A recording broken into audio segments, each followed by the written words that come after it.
In this video, I'm going to show how you can easily unmute someone's notes on Instagram. Be sure to watch the video to the very end so you don't make any mistakes. And of course, do not forget to like this video and subscribe to my channel. Thanks guys. So, let's get started. And the first off, open up Instagram app. Then go to your profile. Tap at these three lines and select Settings and Privacy.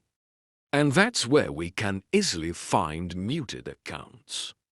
If we get into it, it will show us the list of all the accounts we have muted. If we want to unmute some of them, we can tap at Unmute and then we can choose which types of content we would like to keep muted or unmute.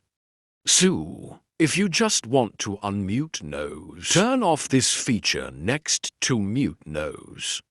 If you want to mute or unmute pause and stories, you can also configure it here.